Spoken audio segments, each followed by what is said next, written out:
Les enfants, est-ce que vous croyez que des gens en dehors de l'Église peuvent faire du bien?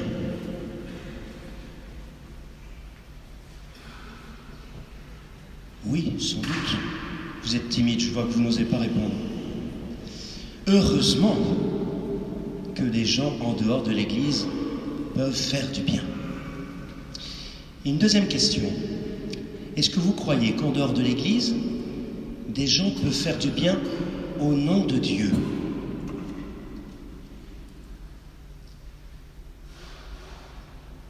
Sans doute que oui aussi. C'est les deux questions que nous pose la parole de Dieu ce matin.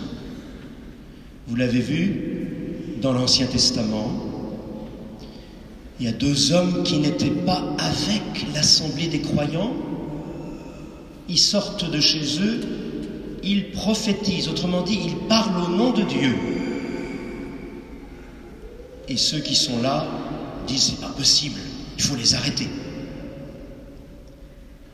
De même, l'apôtre Jean, il vient trouver Jésus en lui disant « on a vu des hommes qui libèrent d'autres hommes du mal qui les possède, des démons. Nous avons voulu les arrêter, ils ne font pas ça. Ils ne sont pas avec nous, ils ne font pas ça en ton nom. » Et Jésus dit « mais celui qui fait du bien, qui libère du mal, s'il n'est pas contre nous, est avec nous. » Eh bien, ce sont les deux questions qui nous sont posées aujourd'hui. Est-ce qu'en dehors de nous, des gens peuvent faire du bien? Est-ce qu'en dehors de nous, des gens peuvent faire du bien au nom de Dieu? Cette parole de Dieu nous invite à la responsabilité, nous les chrétiens, et à l'humilité. Il n'y a pas que nous qui témoignons de l'amour de Dieu, qui témoignons du bien que Dieu veut à notre humanité et à ce monde. Alors vous l'avez entendu dans l'Évangile, la parole de Jésus, elle est dure, elle est exigeante. Il semble accepter parmi ses amis des hommes et des femmes qui ne se sont pas prononcés pour lui, qui ne sont pas disciples. Il est tout accueil et en même temps, il est toute exigence pour ses amis. Tout accueil. Le brave Jean, il voulait un billet signé comme quoi il avait raison. Dans un langage moderne, on dirait qu'il voulait se faire remarquer des autres disciples en disant « Voilà ce que j'ai fait pour toi, Seigneur ». Un peu de faillotage. Les autres n'avaient pas ce qu'il fallait pour correspondre à la pensée de Jean. Ils ne faisaient pas partie de l'association, ils n'avaient pas le contrat de franchise, comme on dit dans le commerce. Pourtant, ils osent un geste public fort, ils expulsent les démons. Ils posaient ce geste au nom de Jésus, il fallait oser, il fallait sans doute croire que le nom de Jésus avait une autorité sur le mal et sur les démons. Autrement dit, peut-être pour nous ce matin, peut-être que les gens qui agissent en bien, qui aiment leur prochain, sont déjà proches de Dieu. Tout accueil, cette situation, je l'ai déjà dit, ressemble à celle racontée dans la première lecture, le livre des Nombres. Alors un peu d'explication. Moïse, en ce temps-là, était le seul à juger les différends entre les Hébreux. Et il n'en peut plus devant la surcharge des affaires. Dieu lui conseille alors de s'allier à des hommes sages et de confiance qui sauront juger en son nom.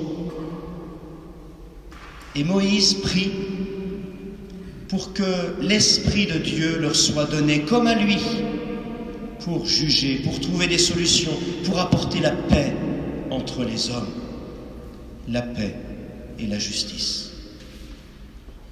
À la prière de Moïse, Dieu répond en envoyant son esprit sur les hommes choisis, 70. Mais voilà que 2 hommes n'étaient pas venus à la prière publique. Un jeune homme les découvre en train de prophétiser. Et là encore, le meilleur adjoint, Josué, va demander est-ce qu'on les arrête. Moïse, au contraire, les reconnaît, les accueille. Celui qui fait un miracle en mon nom, dit Jésus, ne peut pas aussitôt après mal parler de moi. Celui qui n'est pas contre nous est pour nous. Nous nous souviendrons de la parole de Jésus quand un de nos proches, non-croyants, mal croyants, on ne sait pas trop comment les qualifier, nous demandera de prier pour lui. Comment, lui, pourrait-il nous demander de prier un Dieu que, soi-disant, il ne reconnaît pas? Nous pourrions lui répondre, mais tu ne crois pas ou tu ne vas pas régulièrement à l'église, donc pour toi, quelle valeur cela a-t-il? En nous demandant de prier pour lui ou pour quelqu'un d'autre qu'il nous confie, il commence un chemin de foi. De même, si quelqu'un, sans référence à l'Évangile habituellement, pose un geste charitable, dit une parole bienveillante, assurément, l'Esprit de Dieu travaille en lui pour le bien de tous et pour son propre bien, alors même qu'il ne sait pas que l'Esprit de Dieu habite son cœur. Tout accueil, nous retenons de cette parole ce matin que Dieu est meilleur que nous, que Dieu aime même ceux que nous n'arrivons pas à aimer. Et sans doute, il aime même ceux qui nous font du mal. Ce n'est pas le mal qu'ils font que Dieu aime, mais c'est la personne qu'ils sont. Comme le dit Moïse, ne soyons pas jaloux du bien que font les autres, mais au contraire, que cela nous remplisse de joie. Et pour cette attitude, Marie est un bon exemple. Nous reprendrons avec elle son Magnificat. Magnifique est le Seigneur. Il fait du bien au-delà du peuple d'Israël. Il fait du bien au-delà de notre Église. Tout accueil et toute exigence. Il y a ceux du dehors qui reçoivent l'Esprit Saint pour le bien de tous. Il y a ceux du dedans qui continuent à se compromettre dans une complicité avec le mal. À la liste des membres du corps à couper, nous pourrions ajouter la langue. Combien de médisances, combien de jugements à l'emporte-pièce, infondés. Quelquefois, nous rapportons des jugements sans même connaître les personnes, ni leur intention. Nous n'essayons pas de comprendre, ils sont différents de nous, alors le pape François a une expression dure. Il dit que quand nous médisons, c'est comme si nous mettons les gens dans un sac poubelle. Ils sont pour nous comme des déchets que nous rejetons. La langue. Et le regard est fait pour s'émerveiller. Trop souvent, il juge. Trop souvent, il devient avide pour obtenir. Et c'est pour cela que Saint Jacques, dans la deuxième lecture, est si dur avec les riches. Non pas qu'il condamne la richesse, il condamne l'utilisation que nous n'en faisons pas, que nous devrions avoir. Il y a des regards qui envient les autres et fomentent leur chute.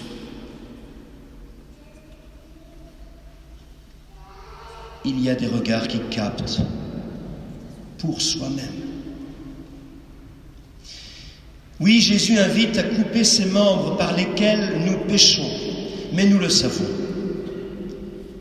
Il ne faut pas que nous passions à l'acte.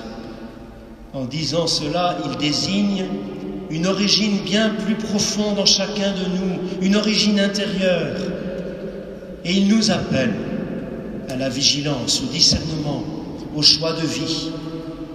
Décidons d'arrêter le mal en nous et prenons-en les moyens. Ne nous laissons pas balloter par tout ce qui advient, des jugements déjà portés, des désirs déjà proposés, des projets déjà suscités. Est-ce pour le bien? Et où cela va-t-il nous mener? Les conséquences de nos actes, même les plus petits, sont souvent inimaginables. Alors nous vous disons, par exemple, à vous les enfants, nous vous disons qu'il ne faut pas mentir. Et il y a des tentations tous les jours de mentir, parce que nous inventons des histoires pour ne pas être en tort. Eh bien, nous vous disons de ne pas mentir, non pas seulement parce que c'est mal, mais parce qu'il y a des conséquences au mensonge qui vont au-delà de ce que nous pouvons imaginer. Et mentir, c'est abîmer la confiance que les autres ont en nous. Et je vous garantis que quand cette confiance est abîmée, elle est difficile à rétablir. Les conséquences de nos actes vont bien plus loin que nous ne l'imaginons. C'est pour notre bien, pour le bien commun, pour l'annonce d'un royaume de justice et de paix, de vérité et d'amour que Jésus nous avertit. Il veut voir le meilleur en nous. Il croit que nous sommes capables du meilleur. Cultivons ce meilleur. Et comme dans nos jardins, arrachons les mauvaises herbes. Nous le découvrons davantage encore en ce moment avec ceux qui ont abusé des enfants. Il y a un véritable scandale quand des disciples de Jésus, des chrétiens, font l'inverse des commandements de Dieu. Non seulement à cause d'eux, tous les chrétiens peuvent être rejetés et des enfants sont abîmés, mais en plus, c'est Jésus lui-même qui ne peut plus être écouté, reçu, aimé. Oui, par notre péché, nous pouvons empêcher nos contemporains de croire en Dieu. Nous aurons à répondre de cela devant Dieu. Merci Seigneur d'attirer notre attention sur nos penchants mauvais. Merci de nous enseigner que l'Esprit Saint nous est donné à d'autres que nous. Il nous est donné pour nous aider au discernement, à la vigilance. Il nous est donné pour la force de ne pas entrer en tentation, pour la force de vaincre la tentation. Merci Seigneur de dénoncer si abruptement le mal. Nous sommes promis à la vie et au bonheur. Que ton amour ce matin nous fasse confiance encore et nous réconforte. Amen.